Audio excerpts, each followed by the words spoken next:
உமக்கு ஸ்தோத்திரம். சபையின் முதல்வரே உமக்கு ஸ்தோத்திரம். சபையின் தலைவரே உமக்கு ஸ்தோத்திரம். சபையின் முதல்வரே உமக்கு ஸ்தோத்திரம். எங்கள் தேவனே உமக்கு ஸ்தோத்திரம். ராஜாதி ராஜாவே ஸ்தோத்திரம். இயேசு ராஜாவே ஸ்தோத்திரம். சபையின் தலைவரே உமக்கு ஸ்தோத்திரம். முதல்வரே உமக்கு ஸ்தோத்திரம். எங்கள் தேவனே உமக்கு ஸ்தோத்திரம். ராஜாதி ராஜாவே ஸ்தோத்திரம். இயேசு. காணிக்கப்பட்டவங்க எல்லாம் கரங்களை தட்டி, நீரே என்றும் பெரியவர், நீரே என்றும் பரிசுத்த. சொல்லுங்க, நீரே என்றும், நீரே என்றும் பரிசுத்த. உமக்கே எல்லா மகிமையும் ஐயா, எல்லா மகிமையும். சபையின் தலைவரே உமக்கு ஸ்தோத்திரம். சபையின் முதல்வரே உமக்கு ஸ்தோத்திரம். எங்கள் தேவனே உமக்கு ஸ்தோத்திரம். ராஜாதி. எல்லாரும் சொல்லுங்க, வாய்களை திறந்து. இயேசு ராஜாவே ஸ்தோத்திரம். இரத்தத்தாலே எங்களை மீட்டு கொண்டீரே, ரட்சிப்பை ஈவாக தந்து விட்டீரே. இரத்தத்தாலே எங்களை மீட்டு கொண்டீரே, ரட்சிப்பை ஈவாக தந்து விட்டீரே. சபையிலே கொண்டு வந்து சேர்த்தீரே, சந்தோஷமாய் பாடுவே. சபையிலே கொண்டு வந்து சேர்த்தீரே, சந்தோஷமாய் ஆராதித்து பாடுவே. நீரே என்றும் பெரியவர், நீரே சுத்தர். எல்லாரும் சொல்லுங்க, வாய்களை திறந்தியவா. என்றும் பெரியவர், நீரே சுத்தர். உமக்கே மகிமையும் ஐயா. எல்லாரும் சொல்லுங்களேன், ஆமென். உமக்கே ஐயா மகிமையும். சபையின் தலைவரே உமக்கு, சபையின் முதல்வரே உமக்கு ஸ்தோத்திரம். எங்கள் தேவனே உமக்கு ஸ்தோத்திரம். ராஜாதி. அவன் எல்லாரும் இயேசு ராஜாதி ராஜாவா இருக்கிறார். ஸ்தோத்திரம். ஆமென். இன்றைக்கு ஆராதனைக்கு வந்திருக்கிறவங்களை வாழ்த்துகிறேன். இன்றைக்கு நாம் அறியாதவர் நம் நடுவில்.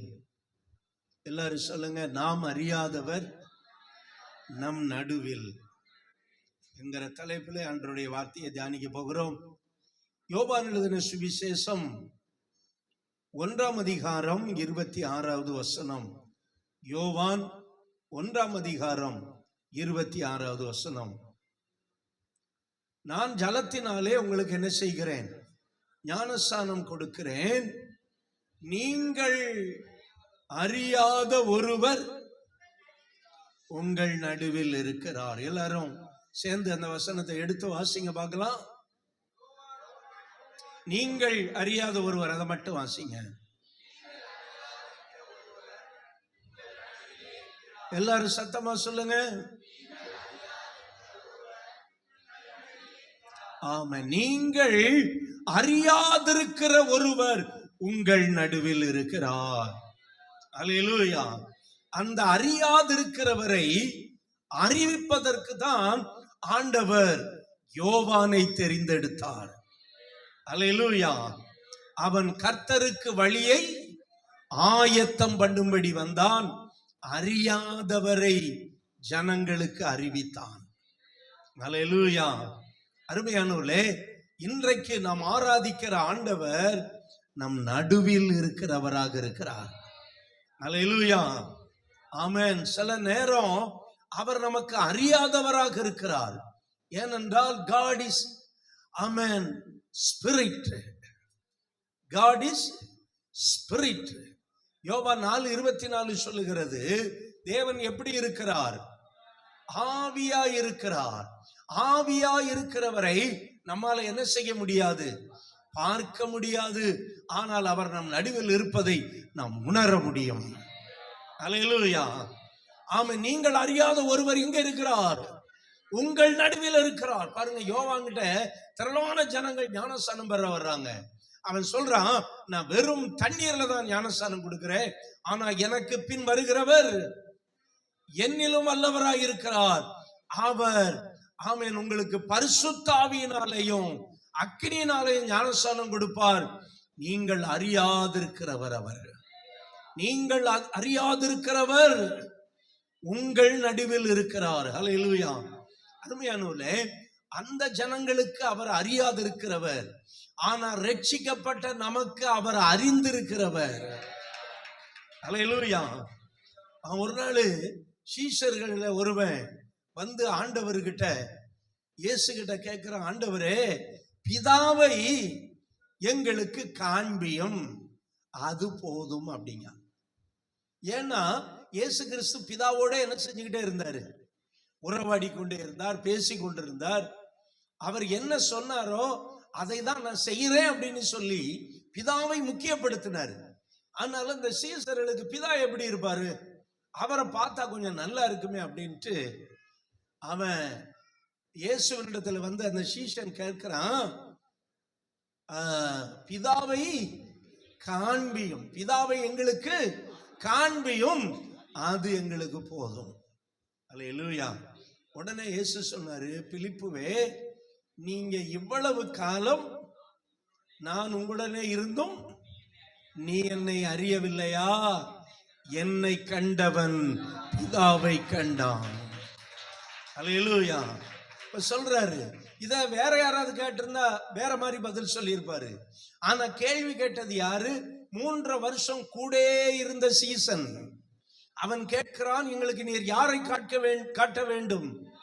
அப்பதான் சொல்றாரு, நான் இவ்வளவு காலம் உங்களுடனே கூட இருந்தும் நீ என்னை அறியவில்லையா? அன்னைக்கு அப்படிதான் நம்ம இருக்கிறோம்ல. எவ்வளவு நாள் விசுவாசியா இருக்கிறோம், எவ்வளவு நாள் ஆண்டவருடைய பிள்ளையா இருக்கிறோம், ஆனா இன்னும் நம்ம ஆண்டவரை அறிகிற பிரகாரம் என்ன செய்யல, அறியவில்லை. இவ்வளவு காலம் நான் உங்களோட இருந்தும் நீங்க என்னை அறியவில்லையா? என்னை கண்டவன் பிதாவை கண்டா. நானும் பிதாவும் எப்படி இருக்கிறோம்? ஒன்றாய் இருக்கிறோம். அல்லேலூயா. இப்ப யோவான் சொல்றான், நீங்க அறியாதிருக்கிற ஒருவர் எங்க இருக்கிறாரு? உங்க நடுவில் இருக்கிறார். அல்லேலூயா. அவர் எங்கேயோ ஓரத்துல ஒரு மூலையில் இல்ல, எங்கதான் இருக்கிறாரு? உங்க நடுவில் இருக்கிறார். அருமையானவர்களே, நம்முடைய ஆண்டவர் அவருடைய பிள்ளைகள் எங்க கூடுறாங்களோ அங்க உரிமையோட நடுவுல வந்துருவார். அல்லேலூயா. அதனாலதான் மத்தேயு 18:20 சொல்லுகிறது, என் பெயர் என் நாமத்து நிமித்தம் எங்கே 2 அல்லது 3 பேர் கூடுகிறார்களோ அங்கே அவர்கள் நடுவே நான் இருக்கிறேன். அல்லேலூயா. நாம் இருப்போம் நடுவில் என்றார், நாமும் நின்னாமம் நமஸ்கரிக்க நாம் இருப்போம் நடுவிலன்றி, நாயனின் நாமம் நமஸ்கரிக்க. தாமதமேன் தாயை புரிய, தாமதமேன் தாயை புரிய, தற்பரனே நலம் அருள்வாய் பாரும் ஐயா போதகரே. வந்தம்மிடம் ஹல்லேலூயா. அவர் நம்முடைய நடுவிலே வருவது அவருடைய உரிமை. ஆமென் சொல்லுங்க. அவர் எங்கேயாவது ஓரத்துல வைக்க முடியாது. அவர் வந்தா நம்முடைய இருதயத்துக்குள்ள வருவாரு. அதுதான் நம்முடைய சரீரத்தின் நடு பகுதி. ஆமென் சொல்லுங்க. அவர் வந்தா நம்ம வீட்டு ஹாலுக்கு வந்துருவாரு. ஏன்னா அதுதான் வீட்டின் ஹார்ட் ஆஃப் த ஹவுஸ். வீட்டினுடைய மைய பகுதி எது?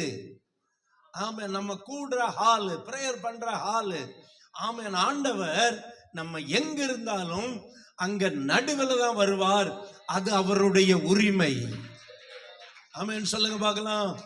அது அவருடைய பிள்ளைகள். இயேசுவின் நாமத்துல யாரு எங்க கூடினாலும், எந்த இடத்துல இயேசுவின் நாமத்துல கூடினாலும் அங்கே அவர்கள் நடுவே நான் இருக்கிறேன் என்றார். எத்தனை ஆயிரம் பேர் கூடணும்? ஆமா. எத்தனை 100 பேர் கூடணும்? தேவையில்லை. 2 அல்லது 3 பேர். யோசிச்சு பாருங்க. 1 or 2 or 3. 2 அல்லது 3 பேர் கூடிட்டா போதும். ஆமென். அவர்கள் நடுவில் அவர் வந்து விடுவார். நாம் அறியாதிருக்கிறவர் நம் நடுவில் இருக்கிறார். நாம் அறியாதிருக்கிறவர் நம் நடுவில் இருக்கிறார். அதனால குடும்ப ஜெபம் பண்ணும்போது விசுவாசத்தோடு நாம் பண்ண வேண்டும். எந்த ஜெபம் பண்ணினாலும் நாம் அறியாதிருக்கிறவர் நடுவில் இருக்கிறார். ஹல்லேலூயா. எனக்கு அன்பானவர்களே, ஆமென். நம் நடுவில் இருக்கிறவர் என்ன கிரியை செய்கிறார் என்பதை ஒரு 3 காரியங்களை நாம் பார்க்க போகிறோம். லேவியராகமம் 26ஆம் அதிகாரம் 12வது வசனம். லேவியராகமம் 26:12. நான் உங்கள் நடுவிலே உலாவி உங்கள் தேவனாயிருப்பேன், நீங்கள் என் ஜனமாயிருப்பீர்கள். அல்லேலூயா சொல்லுங்க. நான் உங்கள் நடுவிலே உலாவி உங்கள் தேவனாயிருப்பேன், நீங்கள் என் ஜனமாயிருப்பீர்கள். அப்ப தேவன் நடுவில் இருக்கிற தேவன் இப்ப என்ன பண்றார்? நடுவே என்ன பண்ண ஆரம்பிக்கிறாரு? உலாவ ஆரம்பிக்கிறார். நம்முடைய வீட்டில் அவர் உலாவ ஆரம்பிக்கிறார். நம்முடைய சபையில் அவர் உலாவ ஆரம்பிக்கிறாரு. எதற்கு உலாவ ஆரம்பிக்கிறாரு? நான் உலாவி எப்படி இருப்பேன்? நான் உங்க தேவனாய் இருப்பேன், நீங்கள் என் ஜனமாயிருப்பீர்கள். ஹல்லேலூயா. தேவன் எந்த வீட்டில் உலாவுகிறாரோ அவர்களுக்கும் தேவனுக்கும் ஒரு ரிலேஷன்ஷிப் வந்து விடுகிறது, ஒரு உறவு வந்து விடுகிறது. தேவன் உலாவினால் அங்க என்ன வரும்? உறவு வரும். ஹல்லேலூயா. சொல்றாரு, நான் உன் தேவன், நீங்கெல்லாம் யாரு? என் ஜனம். ஆமே. நான் உங்க மத்தியில உலாவும் போது என்ன நடக்கும்? தேவனுக்கும் நமக்கும் ஒரு ஆமேன் ஒரு உறவு வருகிறது. ஹல்லேலூயா. அதனாலதான் சொல்றாரு, நான் உன் பாளையம் எங்கு நான் என்ன செய்ய ஆரம்பிப்பேன்? உலாவுவேன். அதனால உன் பாளையத்தை எப்படி வச்சுக்கிடணும்? சுத்தமா பத்திரமா வச்சுக்கோ. ஏன்னா உன் தேவனாகிய கர்த்தர் திடீரென்று உன் பாளையத்திலே உலாவி வருவார். ஹல்லேலூயா. எதற்கு உலாவி வருவார்? உன்னோடு ஆமென் சொந்தம் கொள்ளும்படி, உங்களோடு உறவு பாராட்டும்படி. இன்னொன்னு, நான் இருக்கேன் அப்படின்னு உங்களுக்கு தெரியப்படுத்துறதுக்காக ஆண்டவர் சொல்றாரு, நான் உங்க பாளையத்தின் நடுவே என்ன செய்வேன்? உலாவி வருவேன். ஹல்லேலூயா. இன்றைக்கு தேவன் நம்முடைய வீட்டை சுற்றிலும் உலாவி வருகிற தேவனாக இருக்கிறார். கரங்களை தட்டி கர்த்தரை மகிமைப்படுத்துங்க பார்க்கலாம். ஹல்லேலூயா. அப்படி அவர் உலாவி வரும்போது, என் அன்பு தேவனுடைய பிள்ளைகளே, நம்ம வீட்டில் அவர் உலாவி வருவாரானால் நம்ம வீட்டில் என்ன குறைகள் இருக்கோ அதை நிறைவாக்கி விட்டுருவார். என்ன பிரச்சனை இருக்கோ அதை தீர்த்து விட்டுருவாரு. ஏனென்றால் அவர் நம் நடுவே உலாவி வருகிறவர். அதே நேரத்தில் அவர் உலாவி வரும்போது அங்கே அசுத்தம் என்ன செய்யக்கூடாதாம், காணப்படக்கூடாது. தேவன் உலாவி வரும்போது அங்கே என்ன காணப்படக்கூடாது, தேவனுக்கு பிரியமில்லாதது நம்முடைய வீடுகளிலே காணப்படக்கூடாது. தேவன் அதை அசுசி என்று சொல்லுகிறார். ஆமென். தேவன் விரும்பாத காரியம், தேவனுக்கு பிரியமில்லாத காரியம் நம்முடைய வீட்டில் இருக்கக்கூடாது. அப்படின்னா வேற எவனாவது உலாவ வந்துடும். ஆண்டவருக்கு பிரியமில்லாத காரியம் தொடர்ந்து ஒரு வீட்டில் செஞ்சுக்கிட்டே இருந்தா ஆண்டவர் உலாவதற்கு பதிலா சாத்தா உலாவ வந்துருவான். சாத்தா உலாவ வந்துட்டு அங்க எப்பவும் பிரச்சனை தான், குறைவு தான், தரித்திரம் தான். ஆனா ஆண்டவர் உலாவிட்டார்னா அங்கே நிறைவு, அங்கே ஆசீர்வாதம், அங்கே மகிழ்ச்சி. அல்லேலூயா. அதான் சொல்றாரு, உன் பாளையம் முழுவதும் நான் என்ன செய்ய ஆரம்பிப்பேன், நான் உங்களுக்குள்ளே உலாவி உங்கள் தேவனாயிருப்பேன். அல்லேலூயா. அப்ப ஆண்டவர் உலாவுவதற்கு நம்ம இடம் கொடுக்க வேண்டும். அப்படி அவர் உலாவி வரும்போது என்ன நடக்குது அப்படின்னா அங்க இருக்கிற குறையெல்லாம் அவர் பார்த்துடுறாரு. அல்லேலூயா. ஆமென். அங்க இருக்கிற பிரச்சனைகளை எல்லாம் அவர் பார்த்துடுறாரு, அதையெல்லாம் நிறைவாக்குகிறார். அல்லேலூயா. கிரேட் அலெக்சாண்டர் என்று சொல்லக்கூடிய ஒரு மாவீரன், தோல்வியவே அவன் அறியாதவன். அவன் இள வயதிலே அவன் யுத்த வீரனாக மாறினான். அவன் எந்தெந்த நாட்டிலெல்லாம் படையெடுத்தானோ அங்கெல்லாம் வெற்றி. ஏனென்றால் அவனுடைய வீரர்கள் அவனுக்காக உயிரையும் விட தயாராக இருந்தார்கள். அவன் அடிக்கடி அந்த வீரர்களை உற்சாகப்படுத்துவான். ஒரு முறை ஒரு நாட்டுக்கு விரோதமாய் அவர்கள் பாளையம் இறங்கி இருக்கிறார்கள். ஆங்காங்கே கூடாரத்திலே அவர்கள், இரவு நேரம் ஆகிறது, அவர்கள் தூங்குகிற நேரம். ரொம்ப டிசிப்ளினா இருப்பான் அலெக்சாண்டர், கிரேட் அலெக்சாண்டர். அங்கே குறிப்பிட்ட நேரத்தில் எல்லா கூடாரங்களிலும் விளக்கு அணைக்கப்பட்டிருக்க வேண்டும். ஒரு நேரம் இருக்குன்னா அந்த நேரத்தில் 9 மணினா எல்லா கூடாரத்திலும் அங்கே என்ன செய்யப்பட்டிருக்க வேண்டும், விளக்குகள் அணைக்கப்பட்டு வீரர்கள் தூங்கி இருக்க வேண்டும். கண்ட நேரத்துல எல்லாம் செல்ல நோண்டிக்கிட்டு இருக்க முடியாது. அப்ப செல்லு இல்லை. செல்லு இருந்தாலும் ஒரு வீரன் செல்ல வச்சுக்கிட்டு என்ன செய்ய முடியாது. கண்ட நேரத்துல எல்லாம் செல்ல நோண்டிக்கிட்டு இருக்கிற பழக்கம் ஆகி போச்சு. அது ஒரு பெரிய நோயாகி போச்சு நமக்குல. இப்போ குறிப்பிட்ட நேரம் ஆகிவிட்டது, எல்லா கூடாரங்களிலும் விளக்கு அணைக்கப்பட்டது. இப்பொழுது அலெக்சாண்டர் அந்த பாளையம் எங்கும் என்ன செய்ய ஆரம்பிக்கிறான், உலாவி வரும்போது ஒரு டென்ட்ல மட்டும் விளக்கு எரிந்து கொண்டிருந்தது, ஒரு கூடாரத்துல மட்டும் விளக்கு எரிந்து கொண்டிருந்தது. உடனே அவனுக்கு பயங்கர கோபம் வந்தது. இந்த டிசிப்ளின் இல்லைன்னா அலெக்சாண்டர் தன்னுடைய பட்டயத்தை வச்சு கூட இவனை வெட்டி கூட கொண்டுருவான். அந்த அளவுக்கு அவன் டிசிப்ளின்ல கரெக்டா இருப்பான். இவனுக்கு ரொம்ப கோபத்தோடு இவன் அந்த கூடாரத்துக்குள்ளே நுழைந்தான். அங்கே ஒரு வீரன் தனக்கு முன்னால இருந்த டேபிள்ல அப்படியே படுத்து தூங்கி கொண்டிருக்கிறான். அவனுடைய வஸ்திரம் அப்படியே அதே போர் வீரனுக்குரிய உடையிலே அப்படியே தூங்குகிறான். விளக்கு எரிந்து கொண்டிருக்கிறது. அவன் தூங்கின இடத்துல ஒரு பேப்பர்ல ஏதோ எழுதப்பட்டிருந்தது.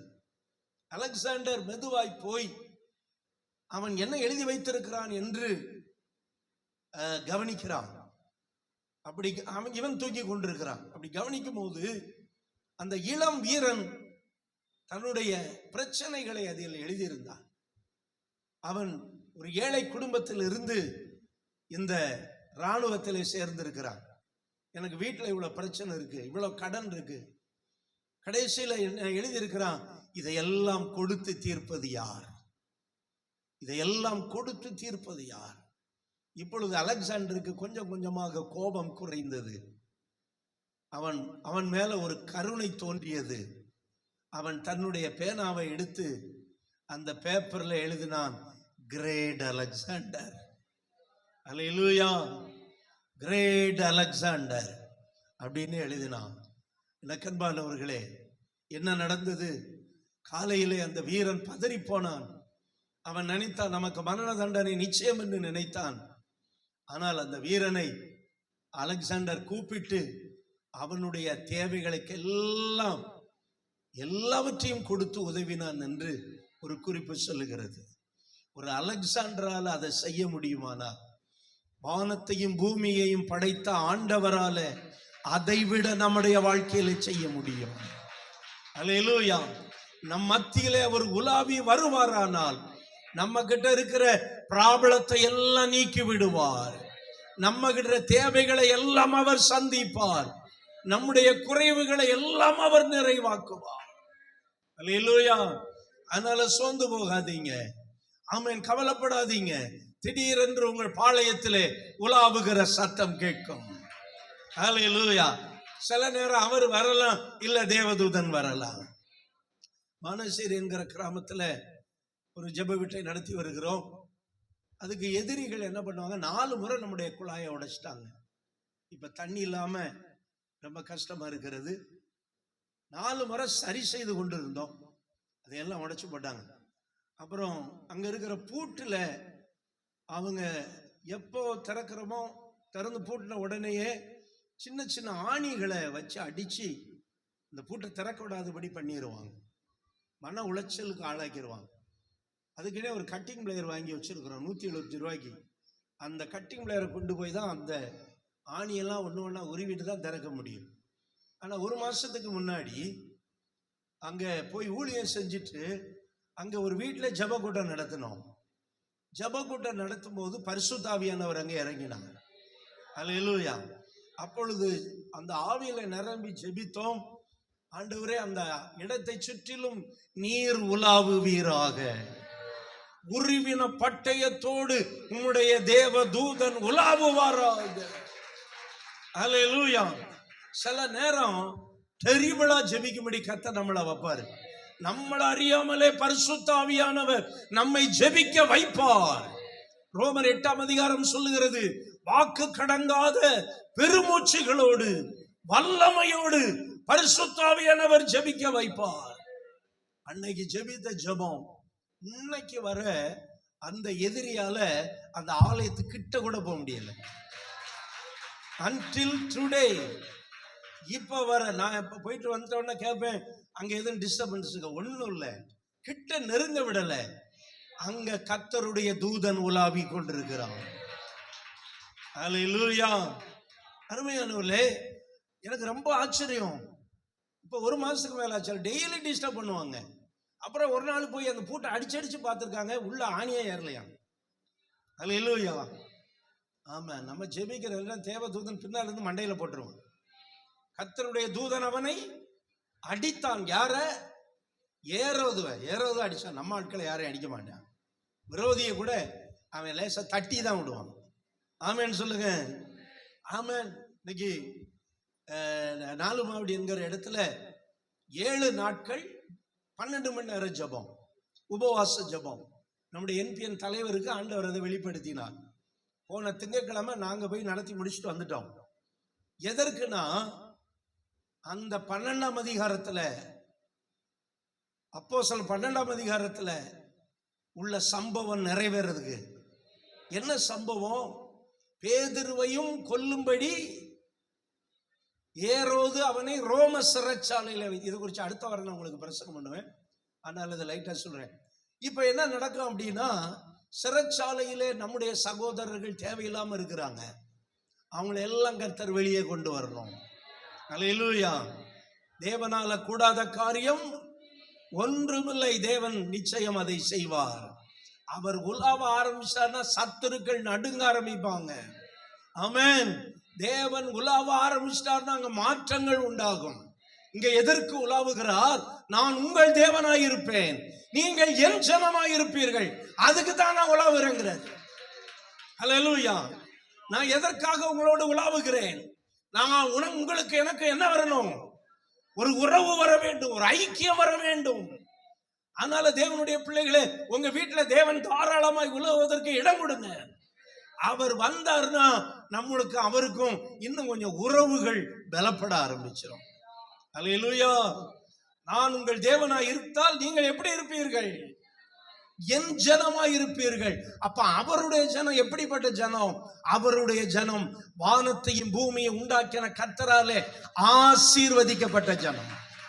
இன்னைக்கு ஆண்டவர் உங்க வீட்டுல உலாவும் போது நீங்கள் ஆசீர்வதிக்கப்பட்டவர்கள். ஆண்டவர் நம்முடைய சபையில உலாவும் போது நம்முடைய சபை ஆசீர்வதிக்கப்பட்ட சபையாய் மாறும். அல்லேலூயா. நமக்கும் ஆண்டவருக்குள்ள உறவு திராட்சை ஆமென் செடிக்கும் கொடிக்கும் உள்ள உறவா இருக்கும். அல்லேலூயா. ஆமென். அப்ப ஆண்டவர் உலாவும் போது நம்முடைய உறவுகள் பலப்படும். ஆமென். நம்ம அடிக்கடி நம்ம சொந்தக்காரங்க வீட்டுக்கு போனா என்ன நடக்கும்? கரெக்டி விட்டுருவாங்களா?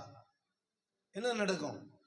ஆமென், உறவுகள் பலப்படும். நான் பண்ண மிஸ்டேக் என்னன்னா, இந்த ஊருக்கு வந்ததுல இருந்து எங்க ஊரை எட்டியே பார்க்கல. வருஷத்துக்கு ஒரு தடவை கூட போகாம இருந்ததுனால இப்ப போனா அங்க எல்லாரும் எங்க பின் சந்ததியெல்லாம் கேட்கறாங்க, who are you?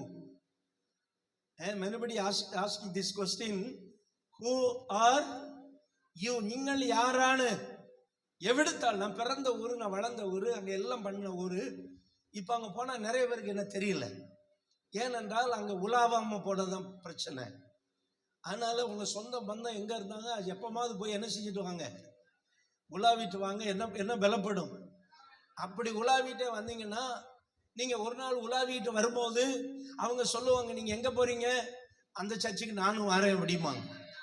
நீங்க சொந்தக்காரனை எட்டி கூட பார்க்காம இருந்தீங்கன்னா அவனுக்கு ஆண்டவரும் தெரியாம எங்க போயிருவான், அப்புறம் நரகத்துக்கு போயிருவான். நான்லாம் அந்த மாதிரி எல்லாம் போக மாட்டாங்க. நான் இயேசுவின் பிள்ளை ஆயிட்டேன். இயேசுவின் பிள்ளை ஆனா தான் பாவியை தான் தேடி போனோம். இயேசு எங்க போய் சாப்பிட்டாரு?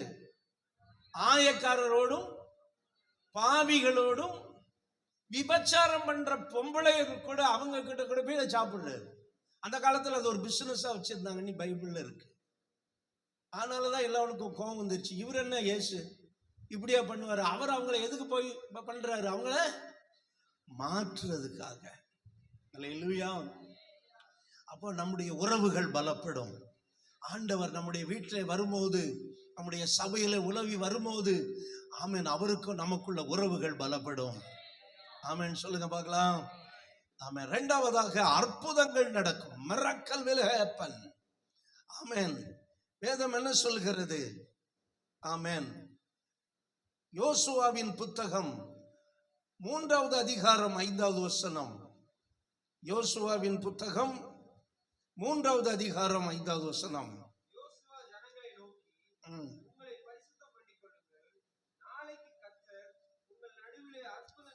உங்கள் நடுவிலே கர்த்தர் என்ன பண்ணுவாரு? அற்புதங்களை செய்வார். எல்லாம் வாயை திறந்து சொல்லுங்க பார்க்கலாம். எங்கள் நடுவிலே கர்த்தர் என்ன செய்வாரு? அற்புதங்களை செய்வார். ஆமென், ஹல்லேலூயா. ஆமென். கர்த்தர் உலாவி வந்துட்டாருன்னா சும்மா வர மாட்டாரு. ஆமென். என்ன செய்வாரு? அற்புதங்களோடு கூட கர்த்தர் வருவார். ஹல்லேலூயா.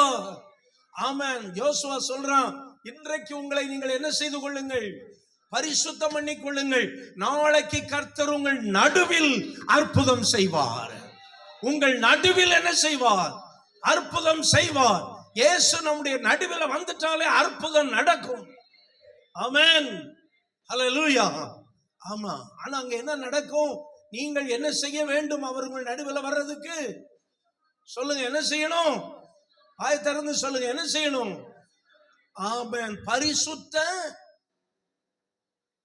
சொல்லுங்க அந்த வார்த்தைய, பரிசுத்தம் பண்ணி கொள்ளுங்கள். எல்லாரும் சொல்லுங்க பார்க்கலாம். அப்ப கர்த்தர் உங்கள் நடுவில் என்ன பண்ணுவாரு? அற்புதம் செய்வார். ஹல்லேலூயா. பாருங்க, பழைய ஏற்பாட்டுல பரிசுத்தம் பண்ணி கொள்ள வேண்டும். ஆனா புதிய ஏற்பாட்டுல பரிசுத்தத்தை சுதந்திரிக்க வேண்டும். ஆமென், சொல்லுங்க. புதிய ஏற்பாட்டுல எப்படி பரிசுத்தம்? இயேசுதான் நம்முடைய பரிசுத்தம். இயேசுவின் ரத்தம் சகல பாவங்களை நீக்கி நம்மை சுத்திகரிக்கும். அப்ப இயேசுதான் நம்முடைய பரிசுத்தம். பரிசுத்தம், அவர்தான் நம்முடைய பரிசுத்தம். அப்ப அவர் மேல நம்ம விசுவாசம் வைக்கும் போது நாம் யாரா மாறிடுறோம்? ஏன்னா நாம் தேவனுக்குள்ளே நீதியாக்கும்படிக்கு பாவம் அறியாதவரை அவர் பாவமாக்கினார். நல்லா கவனிங்க. இயேசு யாரு? பாவம் அறியாதவர். இப்ப என்ன ஆக்கப்பட்டாரு? பாவமாக்கப்பட்டார். இப்ப கவனிங்க, நம்ம யாரு? நம்ம நீதி இல்லாதவர்கள், நம்ம பாவத்திலே வாழ்ந்தவர்கள். ஆனா இயேசு பாவமாக்கப்பட்டதுனால நம்ம நீதிமான் ஆயிட்டோம். அல்லேலூயா. இயேசு என்ன செய்தார்? பாவம் இல்லாதவர் என்ன ஆயிட்டாரு? பாவமானார். இப்ப பாவத்தை ரொம்ப செஞ்சவன் நீதி ஆயிட்டான்.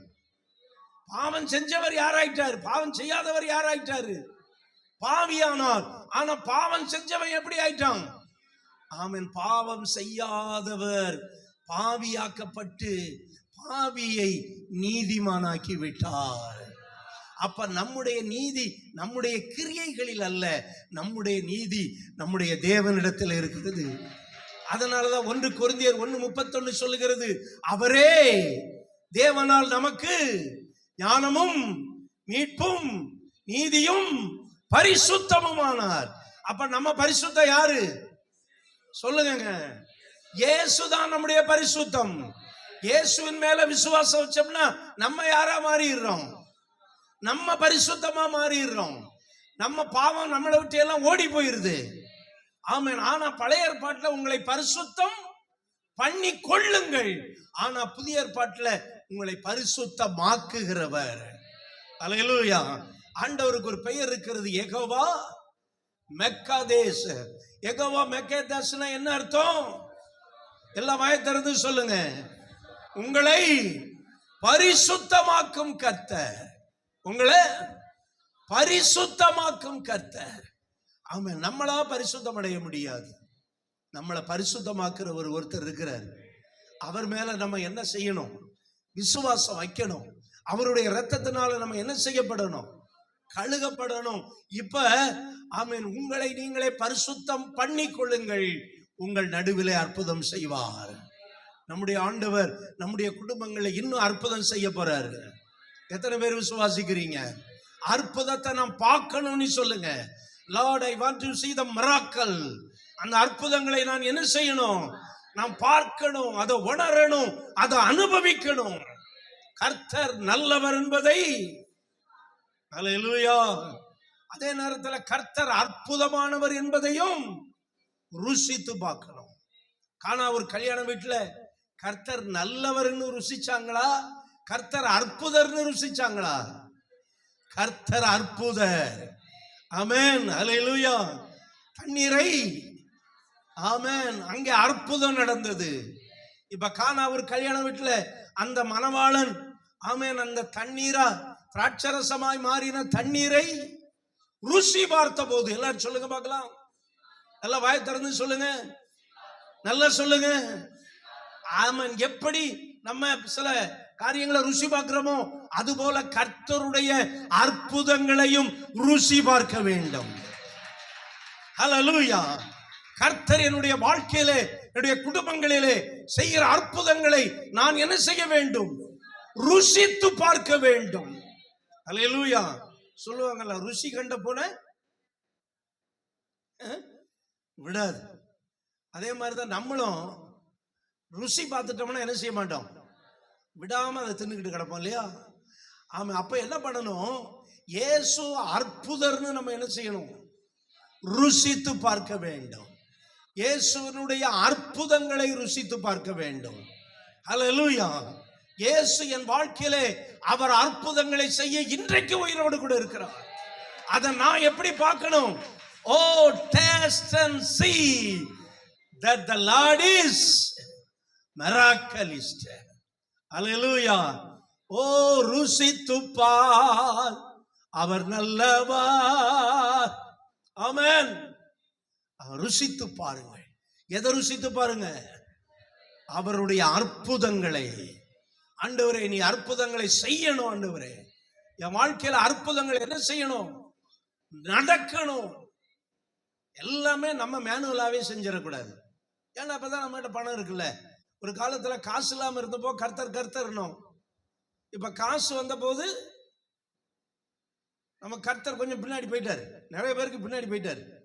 பாப்போம், சமாளிச்சு பார்ப்போம். முடியாத பட்சத்துல எங்க போவோம்? ஜெபம் பண்ணுங்கிற அளவு ஆயிடுச்சு. நான் சொல்றேன், ஒரு சின்ன காரியத்துக்காக ஜெபித்த நாட்கள் இருக்கா? ஒருவேளை கர்த்தர் என்னைக்கு அப்படி வைக்க மாட்டாரு. ஆனாலும் அந்த அற்புதத்தை ருசி பார்ப்பதற்கு நமக்கு ஒரு வேக்கண்ட கர்த்தர் வச்சுக்கிட்டே இருப்பார். அல்லேலூயா. நம்ம அவருடைய அற்புதத்தை என்ன செஞ்சுக்கிட்டு இருக்கணும்? ருசி பார்த்து கொண்டே இருக்க வேண்டும். பவுல் 3 தடவை ஜெபம் பண்றான். என் பலவீனத்தை என்ன செஞ்சிருங்க? எடுத்து போடுங்க, எடுத்து போடுங்க. நீ ஆண்டவர் சொல்றாரு, என் கிருபை உனக்கு போதும். ஆண்டவர் உன் பலவீனம் நீங்கிருச்சுன்னு சொல்ல மாட்டேக்காரு. அதுக்கு பதிலா என்ன சொல்றாரு? என் கிருபை உனக்கு போதும் உன் பலவீனத்தில். இப்ப பவுல் என்ன சொல்றான்? இதை நானும் ஜெபம் பண்ணி பார்த்துட்டேன். இந்த பிரச்சனை தீர்ந்த பாடு இல்லை. ஆனா பிரச்சனை மேற்கொள்ள என்ன இருக்குது? கிருபை இருக்கிறது. அதனால என்னுடைய பலவீனத்தில் எல்லாம் அவரை கிருபையை தான் நான் மேன்மை பாராட்டுறேங்கிறான். ஹல்லேலூயா. ஆமென். அன்பு தேவனுடைய பிள்ளைகளே, நமக்கு அற்புதங்கள் வேண்டும். ஆமென் சொல்லுங்க. அற்புதமே தேவையில்லைன்னு யாராவது சொல்ல முடியுமா?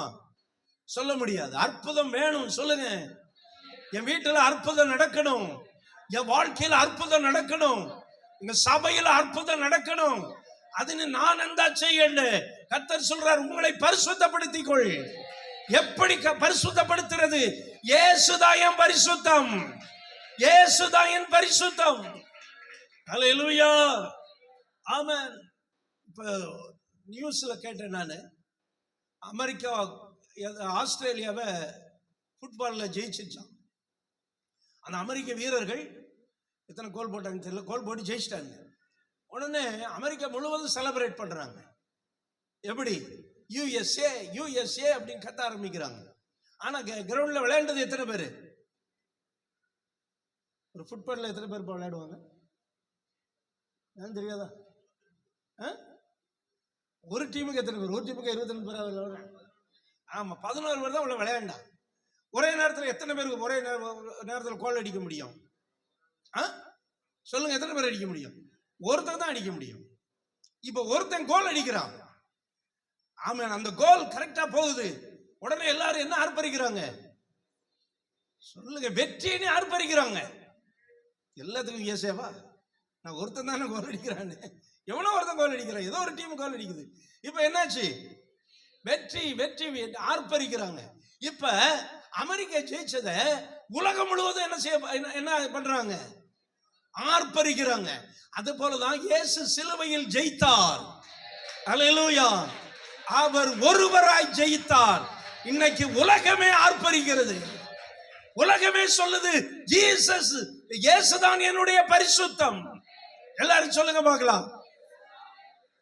ஏன் பரிசுத்தம் இல்ல? இயேசுதான் என்னுடைய பரிசுத்தம். அப்ப நான் இயேசுவை விசுவாசித்து வாழும்போது அவருடைய பரிசுத்தம் எனக்குள் வருகிறது. அல்லேலூயா. அவருடைய பரிசுத்தம் எனக்குள் வருகிறது. பாவம் நம்மளை டிஸ்டர்ப் பண்ணிக்கிட்டு தான் இருக்கும். டெய்லி டிஸ்டர்ப் பண்ணும். மாம்சத்தில் இருக்க வர பாவம் என்ன செய்யும்? தொந்தரவு கொடுத்துக்கிட்டு தான் இருக்கும். ஒவ்வொன்றுக்கும் நம்ம போய் நியாயம் சொல்லிக்கிட்டு இருக்க முடியாது, விளக்கம் சொல்லிக்கிட்டு இருக்க முடியாது. ஒரே விளக்கம், இயேசு பரிசுத்தர். எல்லாரும் சொல்லுங்க, இயேசுவே உம் இரத்தத்தால் என்னை நீதிமானாய் மாற்றினீரே. ஒவ்வொன்றுக்கும் போய் விளக்கத்தை சொல்லிக்கிட்டு இருக்க முடியாது. இப்ப ஒண்ணுக்கும் எல்லாத்துக்கும் ஒரே விளக்கம், இயேசு பரிசுத்தர். ஆமென் சொல்லுங்க. எல்லா நோய்க்கும் ஒரே மருந்து, இயேசு கிறிஸ்துவின் இரத்தம். ஆமென். நல்ல சத்தமா சொல்லுங்க, the blood of Jesus Christ. இயேசு கிறிஸ்துவின் இரத்தம் எல்லாத்துக்கும் மருந்து. பாவத்துக்கு மருந்து, சாபத்துக்கு மருந்து, நோய்க்கு மருந்து, பேய்க்கு மருந்து. வேற எதுக்கு வேணும்? எல்லாத்துக்கும் இயேசுவின் ரத்தம் தான். அது அறிக்கை பண்றதுக்கு, அதுவும் தெளிக்கப்படுகிற ரத்தம். அது உறைஞ்சு கிடக்கிற ரத்தம் அல்ல. விசுவாசிகள் டெய்லி அந்த ரத்தத்தை என்ன செய்யணும்? தெளிக்கணும். ஹல்லேலூயா.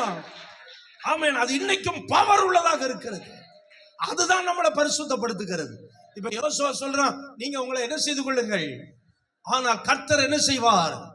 உங்களுக்கு அற்புதங்களை செய்வார். இந்த 7 மாதத்துல நிறைய மிரக்கலை கர்த்தர் செய்ய போகிறார். எத்தனை பேர் அதை விசுவாசிக்கிறீங்க? நிறைய அற்புதங்கள் என்ன செய்ய போகிறது? நடக்க போகிறது. ஹல்லேலூயா.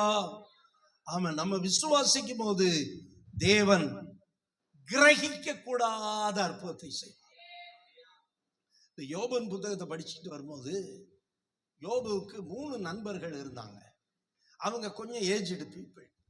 அவங்க யோபுக்கு வழக்கம் சொல்லிக்கிட்டே இருப்பாங்க. இதெல்லாம் கேட்டுக்கிட்டு ஒரு யங் ஃபெல்லோ வருது, எனக்கு அவனை ரொம்ப பிடிக்கும். அவன் பேர் என்ன பேரு? எலிஹூ. எலிஹூ என்கிற ஒரு இளம் வாலிபன். நீங்க யோபுவை படிச்சு பாருங்க. நம்மளா படிக்க முடியாது, தியானிக்க முடியாதுங்கிறது தான் ஆன்லைன் பிரேயர் வைக்கிறோம். அதுல வர்றவங்களுக்காக நான் ஆண்டவருக்கு நன்றி சொல்றேன். அவர்கள் வேதத்தை அறிகிற அறிவில வளர கர்த்தர் கிருபை கொடுக்கிறார். இந்த எலிஹூ என்கிறவன் இளம் வாலிபன். இவங்க பேசுறதெல்லாம் கேட்டுக்கிட்டு இருக்கிறான். யோபு பேசுறது கேட்டுக்கிட்டு இருக்கிறான். யோபு என்ன சொல்றான்? நான் நல்லவையா, நான் எந்த தப்பும் பண்ணல. ஆனா உண்மையிலே யோபு நல்லவன் தான். அவன் எந்த தப்பும் பண்ணலதான். கடவுள் எனக்கு இப்படி பண்ணாரு, அப்படி பண்ணாரு அப்படிங்கிறான். அவன் 3 நண்பர்கள் என்ன சொல்றாங்க? தேமானியன் ஆகிய எலிப்பாசு, அப்புறம் எல்லா பாசு என்ன சொல்றாங்க? இங்க பாரு, இப்படி சொல்லாத, கடவுளை போயிட்டு குறை சொல்லக்கூடாது, கடவுள் நல்லவர், உன்கிட்டதான் என்ன இருக்கு? மிஸ்டேக் இருக்கு. இப்படியா வாக்குவாதம் வந்துகிட்டே இருக்கு. இதையெல்லாம் பொறுமையா கேட்டுக்கிட்டு இருக்கான் யாரு? எலிஹூ. பின்னும் எலிஹூன்னே ஒரு வசனம் இருக்கு. அதான் பைபிள்ல சின்ன வசனமா இருக்குன்னு நினைக்கிறேன். பின்னும் எலிஹூ. இந்த எலிஹூ என்கிறவன் இப்ப சொல்றான், ஆண்டவருடைய அபிஷேகம் என் மேல் இருக்கிறது, ஆண்டவருடைய ஞானம் என் மேல் இருக்கிறது. ஆமென். இப்ப நான் பேசுறேன், நீங்க வேண்டாம் மறுபடி கொடுங்க பாப்புங்கிறான். ரொம்ப அற்புதமான டாக்கு அவனுடைய டாக்கு. அவன் தான் சொல்றான், அவர் எப்படிப்பட்ட காரியங்களை செய்கிறார்? கிரகிக்க கூடாத. ஆமென். யோபு 37:5 சொல்றான் பாருங்க. ஆமென். அவர் எப்படி இந்த வசனத்தை பெருசா போட்டு எதுக்குப்பா? பின்னும் எலிஹூன்னு பெருசா போட்டு அதுல என்ன சொல்றான்?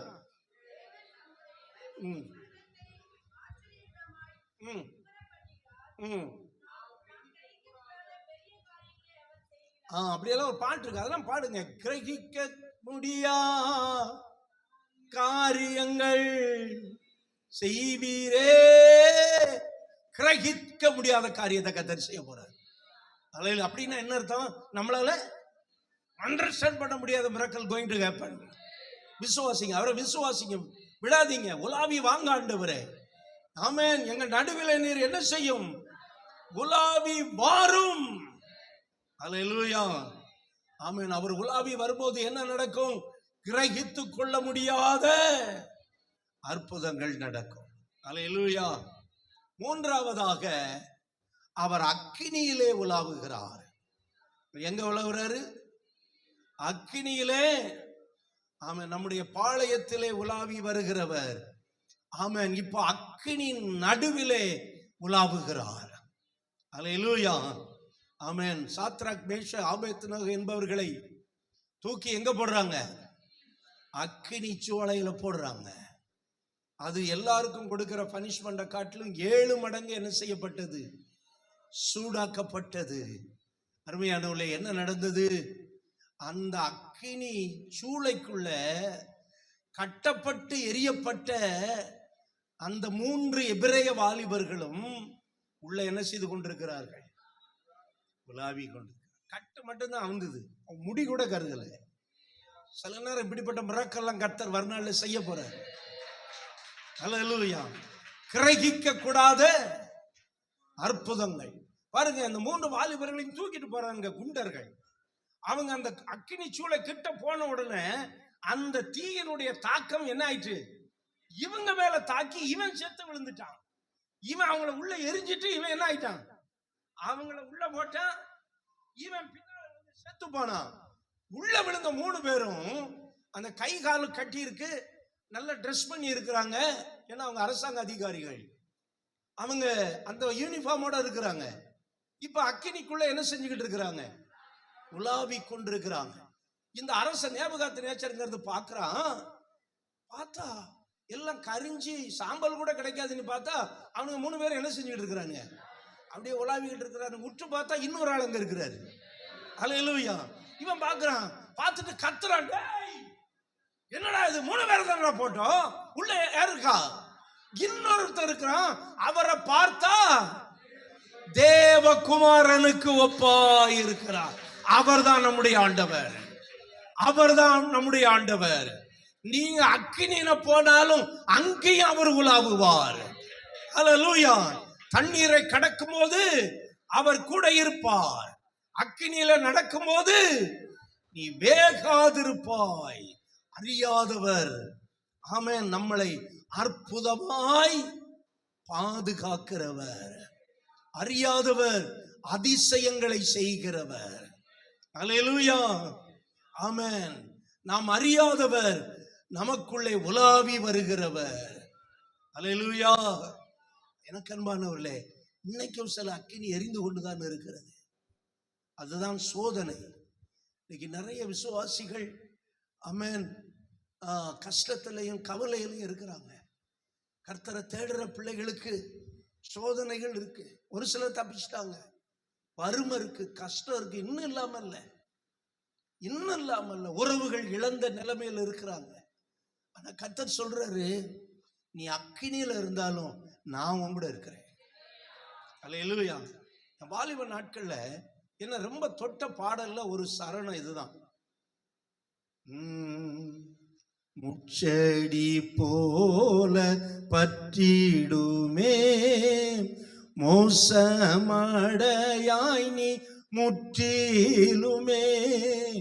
முச்செடி போல பற்றிடுமே மோசமடையாய் நீ முற்றிலுமே. ஏங்கிடாதே நீ நேசரதில் தோன்றுவாரே. ஏங்கிடாதே நீ நேசரதில் தோன்றுவாரே. ரொம்ப அற்புதமான ஒரு உள்ள உருகிற பாடல். வாழ்க்கையில சில நேரம் சில பிரச்சனைகள் முச்செடி போல இருக்கலாம். அல்லேலூயா. என்கிட்ட அப்போ ஒரு பேண்ட் தான் இருக்கும். ஒரு ஒயிட் சட்டை நல்ல நீளத்தை போட்டு முக்கிட்டு நீல சட்டையா மாத்திட்டு சர்ச்சுக்கு போயிருக்கேன். உண்மைதான் சொல்றேன். ஆனாலும் அப்ப ஆண்டவருடைய அன்பு ரொம்ப இருந்தது. ஒரு வேட்டி இருக்கும். ஆனா அங்க வேட்டியை கீழே கட்டி கீழே வர போட்டுட்டு போக முடியாது. மழை தண்ணி பயங்கரமா இருக்கும். அதை சுற்றிலும் மடிச்சு கட்டிட்டு ஒரு கிழிஞ்ச சட்டை, இங்க 2 தையல் இருக்கு, இங்க 2 தையல் இருக்கும். அதை போட்டுட்டு தான் அங்களோட சர்ச்சுக்கு போயிருக்கிறேன். ஆனா அது ஒருவேளை அது ஒரு ஆவி இருக்காது, அனல் இருக்காது. ஒரு சபை அந்த அந்த உபதேசியாரு நல்ல வெத்தலை போட்டு வந்துட்டு கொஞ்சம் வெளியே நல்லா துப்பிட்டு தான் வருவார். துப்பி வாயெல்லாம் கழுவிட்டு தான் செய்தி கொடுக்குவார். ஒன்றும் இருக்காது. ஆனா ஒன்றும் இல்லாத சபையிலையும் உண்மையா இருக்க ஆண்டவர் வச்சாரு. அல்லேலூயா.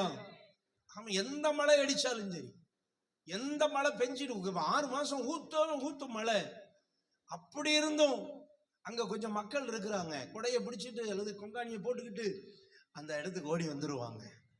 அருமையானவர்களே.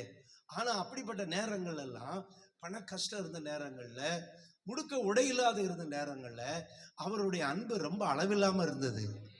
அல்லேலூயா. அளவில்லாத. இப்ப எனக்கெல்லாம் சில ஒயிட் சட்டையை எங்க கழிக்கன்னு தெரியல. ஒயிட் சட்டைய யாருக்கு கொடுத்து இவ்வளவு இருக்கு, அவ்வளவு எல்லாம் நல்லது இருக்கு, ஒரு கிழிஞ்ச கூட இல்லை. ஆனா அன்னைக்கு ஒரு ஒயிட் சட்டை கிடைக்காம நான் பட்ட பாடு. 2-3 தையல் போட்டிருப்பேன். ஒரு தடவை போய் ஒரு பெரிய பாட்டு நடத்திக்கிட்டு இருக்கு, என் சட்டையெல்லாம் டக்குன்னு கிழிஞ்சு போச்சு. அதுல அவ்வளவு கஷ்டம் இருந்தது. ஆனாலும் தேவனுடைய அன்பு இருந்தது. ஒரு அல்லேலூயா சொல்லுங்க பார்க்கலாம். அவருடைய அன்பு இருந்தது. அதுதான் இன்றைக்கு நமக்கு தேவை. அல்லேலூயா சொல்லுங்க பார்க்கலாம். 5 ரூபாய் காணிக்கை கொண்டு வண்டி பெரியாருங்க இடத்துல முழு இரவு ஜெபத்துக்கு போறேன். திரும்பி வரணும்னா அந்த 5 ரூபாயை பயன்படுத்தணும். ஆனா ஆண்டவர் சொல்றாரு, நீ இந்த 5 ரூபாயை காணிக்கை போட முடியுமா அப்படிங்கிறது என்கிட்ட சொல்லிட்டே இருக்கிற. நானும் அதெல்லாம் முடியாது. 5 மணிக்கு மீட்டிங் முடியும், 9 மணிக்கு ஆரம்பிச்சு 5 மணிக்கு முடியும் முழு இரவு ஜெபம். அவ்வளவு எழுப்புதல் காலம். அதெல்லாம் முடியாத ஆண்டவரே. ஏதாவது ஒரு டீயே குடிச்சிட்டு பஸ்ஸை பிடிச்சு எங்க போனோம், வீட்டுக்கு போனோம். ஆனா இப்ப சொல்லிக்கிட்டே இருக்கிறாரு, அந்த காணிக்கை மாதிரி எடுத்துட்டு வர்றாங்க. நீ 5 ரூபாயை போட்டுரு, 5 ரூபாயை போட்டுரு, 5 ரூபாயை போட்டுரு. இருக்கிறதே 5 ரூபா. அதை ரொம்ப பத்திரப்படுத்தி பைபிளுக்குள்ள வச்சிருக்கேன். இதை எப்படி போட்டா அடுத்து என்ன செய்யறது, ஒண்ணுமே பண்ண முடியாது. அப்புறம் நடந்து போனோம். எவ்வளவு தூரம் நடந்து போறது. ஆனா கிட்ட நெருங்க நெருங்க நெருங்க ஆண்டவரே இப்போ பிடுங்கி போட்டுருவார் போல் இருக்கு, அந்த அளவுக்கு வந்துருச்சு. நான் எடுத்துட்டு சோத்திரம்னு போட்டுட்டு வழக்கமாக பைபிளை குடி கையில் வச்சுக்கிட்டு வேட்டியை மடித்து கட்டிட்டு கொடையை எடுத்துட்டு அந்த சர்ச்சில் இருந்து, அது ஒரு மலை மேலே இருக்கும், சர்ச்சில் இருந்து இறங்கி பஸ் ஸ்டாப்பில் வந்து நின்றுக்கிட்டே இருக்கேன். மழை வேற, நின்றுக்கிட்டே இருக்கிறேன். அப்போ அந்த எஸ்டேட்டில் உள்ள ஒரு ரைட்ரு என்ன பார்த்துட்டாரு. என்ன பார்த்து, பத்மநாபன் என்ன இங்கே நின்றுக்கிட்டு இருக்க அப்படின்னாரு. இல்லை ஐயான்னு கூப்பிடுவோம் அவரை, ரைட்டர் அவர். ஐயா நான் சும்மா நின்றுக்கிட்டு இருக்கிறேன், இனி என்ன சென்னைக்கு தானே போகணும்? ஆமாம். சரி வா, நான் உனக்கு டிக்கெட் எடுத்துறேன்ட்டார். ஒரு அலையிலே சொல்லுங்க. ஏன்னா அப்போ தேவை டிக்கெட் தான், டீயும் குடிக்கல ஒன்றும் குடிக்கல. நல்ல ஒரு டீ 5-5:30 மணி குடித்தா எப்படி இருக்கும், அதையும் தியாகம் பண்ணியாச்சு.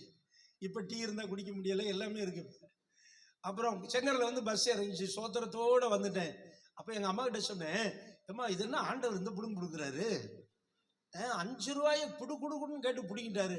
அப்போ தான் எங்கள் அம்மா சொன்னாங்க, மக்களை நீ தொலைஞ்சு போயிட்டல, 3 தடவை எங்கள் வீட்டை விட்டு தொலைஞ்சு போயிருக்கேன், இங்கே தொலைஞ்சு இங்கே வந்து தான் 38 வருஷமா இருக்கேன். அல்லேலூயா. நீ தொலைஞ்சு போயிட்டல, அப்ப நீ திரும்ப வர்றதுக்காக ஆண்டவர்கிட்ட ஒரு பொருத்தனை பண்ணேன். என் மகன் திரும்ப வந்துட்டானா 5 ரூபா காணிக்க கொடுத்துறேன். என்ன பொருத்தனை பாருங்க. அது எப்ப வரணும்? ஈஸ்டருக்கு முன்னாடியே மகன் வரணும். அவங்க மகன் எப்படி வந்தாங்கிறது ஒரு பெரிய கதை. அதை சொன்னா ஒரு சினிமாவே எடுக்கலாம். இப்ப அதுக்கு டைம் இல்லை, நான் முடிக்க போறேன். எனக்கு ஞாபகம் வந்து, ஏன்னா அப்படிப்பட்ட ஒரு காலத்திலையும் அந்த அன்பு இருந்தது. அப்பதான் எங்க அம்மா சொன்னாங்க, அப்ப நான் பொருத்தனை பண்ணிடலாம்ல, 5 ரூபா ஆண்டவர்கிட்ட கொடுக்கணும்னு. அந்த 5 ரூபாய் தான் அவங்ககிட்ட பிடுங்கி இருக்கிற. பொருத்தனை பண்ணா மட்டும் விட மாட்டாரு, பொருத்தனை பண்ணா என்ன பண்ணிடுவாரு, பிடுங்கி எடுத்துருவாரு. அப்பதான் நான் யோசிச்சேன், அடடாடா 5 ரூபாய் மேல இவ்வளவு அக்கறையா இருந்திருக்காரு ஆண்டவர். 5 ரூபாயில அக்கறையா இல்லை, எதுல இருந்திருக்கிறாரு? பொருத்தனைகள் நிறைவேற்றி தோத்திரங்கள் செலுத்துவேன், நிறைவேற்றி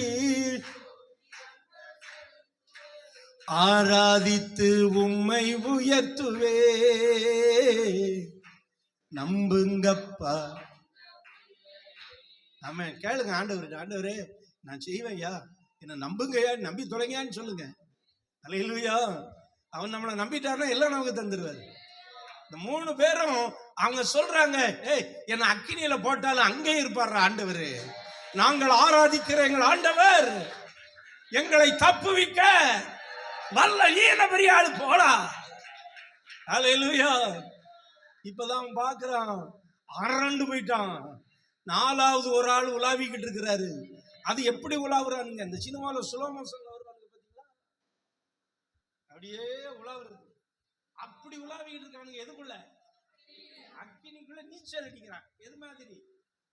குளத்துல நீச்சல் அடிக்கிற மாதிரி அடிக்கிறான். ஒருத்தர் கம்பீரமா நிக்கிறாரு. அவர்தான் அவர்தான் அவர்தான் இயேசு, அவர்தான் அவர்தான் அவர்தான். நான் சொல்றேன், ஒரே ஒரு வசனத்தை சொல்லி முடிக்கிறேன். இந்த சோதனைகள், நேற்று நான் ஒரு வீட்டுக்கு போயிருந்தேன்னா, ஜெபிக்கும் போது எனக்கு ரொம்ப மன பாரமா இருந்தது. இந்த பிள்ளைங்க எப்படி, இந்த பிள்ளையெல்லாம் கரை சேர்க்க கணவன் இல்லாம எப்படி பண்ண போறா அப்படிங்கிற ஒரே பாரம் எனக்கு. ஜெபம் முடிச்சு வீடு வரது வர, ஆனாலும் ஆண்டவர் சொல்றாரு, நான் அதை பார்த்துக்கிருவேன். அல்லேலூயா, ஆமென். ஒரே வசனம் சொல்லி முடிக்கிறேன். 1 பேதுரு 4ஆம் அதிகாரம் 12வது வசனம். என்னன்னா அந்த வசனம் என்ன சொல்லுது பாருங்க. 1 பேதுரு 4:12. உங்களை சோதிக்கும்படி உங்கள் நடுவில் பற்றி எரிகிற அக்கினியை குறித்து ஏதோ புதுமை என்று திகையாமல் கிறிஸ்துவின் மகிமை வெளிப்படும் பொருட்டு நீங்கள் களிகூர்ந்து மகிழும்படியாக அவருடைய பாடுகளுக்கு நீங்கள் பங்காளிகளானதால் சந்தோஷப்படுங்கள். ஹல்லேலூயா. அப்ப சின்ன சின்ன சோதனை அக்கினி மாதிரி இருக்கு. இப்ப ஆண்டவர் சொல்றாரு, நீங்க அதை குறிச்சு கவலைப்படாதீங்க, அது என்னமோ புதுமை நினைக்காதீங்க, அது எல்லாத்துக்கும் வர்றதுதான். ஆனா அதுல என்ன இருக்கு? கிறிஸ்துவின் பாடுகள் உங்களுக்கு இருக்கு. அந்த பாடுகளுக்கு நீங்க யாரா மாறிடுறீங்க? சொல்லுங்க, யாரா மாறிடுறீங்க? ஆனா இன்னைக்கு ஆசீர்வாதத்துக்கு பங்காளியா மாறுறவங்க அநேகர் இருக்கிறாங்க. ஹல்லேலூயா, ஆமென்.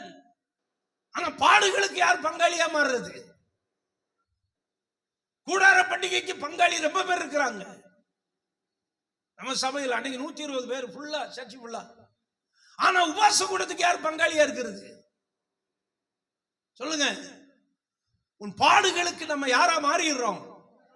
அதனால உங்க வாழ்க்கையில சில சோதனைகள் அக்கினி மாதிரி எரியுதுங்கிறாரு இந்த வசனம். அப்படிதான் சொல்லுது. உங்கள் நடுவில் பற்றி எரிகிற அக்கினியை குறித்து நீங்க என்ன நினைக்க கூடாதான். சிலர் சொல்லுவாங்க, உலகத்துல எல்லாம் நல்லா இருக்காங்க, நான் தாங்க பிரச்சனையில இருக்கேன். உலகத்துல எல்லாவனும் பெஸ்டா இருக்கிறா, நான் தான் ஒஸ்டா இருக்கிறேன்னு நினைச்சுக்கிறது. நீங்க சில இடங்களுக்கு போய் பாருங்க. நான் இங்க இருக்கிற எலிவன் சென்டருக்கு போனதே இல்லை. ஒரு நாள் போய் பார்த்தா அந்த பிள்ளைகளை பார்த்தோன்னே என் மனசே உடஞ்சி போச்சு. எனக்கு 2 நாளா சாப்பாட மனசே இல்லை. அப்புறம் நம்ம சர்ச்சு காணிக்கையில இருந்து அவங்க மாசம் ஒரு உதவி செய்ய ஆண்டவர் இந்த 6 மாசமா உதவி செஞ்சுக்கிட்டு இருக்கிற. கரங்களை தட்டி கர்த்தரை மகிமைப்படுத்துங்க பார்க்கலாம். சில நேரம் நம்ம இருக்கிற நிலைமை தெரியாது. நீங்க ஒரு நாள் GHல போய் இருந்து பாருங்க. அங்க மக்களுடைய அவலம் ஓலம் அப்படியெல்லாம் நீங்க போய் பார்த்துட்டு வந்தீங்கனாலே ஃபாஸ்டிங் பிரேயருக்கு வந்துருவீங்க. பார்த்துட்டு வந்தாலே போதும், எங்க வந்துருவீங்க. ஆமா, ஏன்னா அங்க இருக்கிற மக்கள். அப்ப தேவன் நம்மளை எப்படி வச்சிருக்கிறாரு? நல்லதா இல்லையா சொல்லுங்க. ஹல்லேலூயா, ஆமென். எவ்வளவு நல்லா வச்சிருக்கிறாரு, எவ்வளவு ஆசீர்வாதமா வச்சிருக்கிறாரு. இப்ப சொல்றாரு, உங்கள் நடுவில பற்றி எரிகிற அக்கினியை குறிச்சு நீங்க எப்படி நினைக்காதீங்க. நான் தாங்க கஷ்டப்படுறேன். சிலர் என்ன சொல்லுவாங்க தெரியுமா? எல்லாம் நல்லா இருக்கிறாங்க, நான் தான் கஷ்டப்படுறேன். எல்லாருக்கும் எல்லாம் சாதகமா இருக்கு, எனக்கு தான் எல்லாம் பாதகமா இருக்கு அப்படின்னு நினைக்காதீங்க. ஒருவேளை அது கிறிஸ்துவின் நாளில் உங்களுக்கு எதை கொண்டு வரும் பொருட்டு, மகிமையை கொண்டு வரும் பொருட்டு நீங்கள் அவருடைய பாடுகளுக்கு பங்காளிகளானதால். எத்தனை பேர் பாடுகளுக்கு பங்காளியா இருக்கிறீங்க? பரவசத்துக்கு ரொம்ப பங்காளியா இருப்பாங்கல்ல, ஆட்டம் பாட்டத்துக்கு ரொம்ப பங்காளியா இருப்பாங்க. ஆனா கிறிஸ்துவின் பாடுகளுக்கு நம்ம யாரா மாறணும்? அல்லேலூயா சொல்லுங்க பார்க்கலாம். அப்படி பாடு வழியா நீ போனாலும் அங்கேயும் பரமன் கூட இருப்பார், அங்கேயும் அவர் கூட இருப்பார். அல்லேலூயா.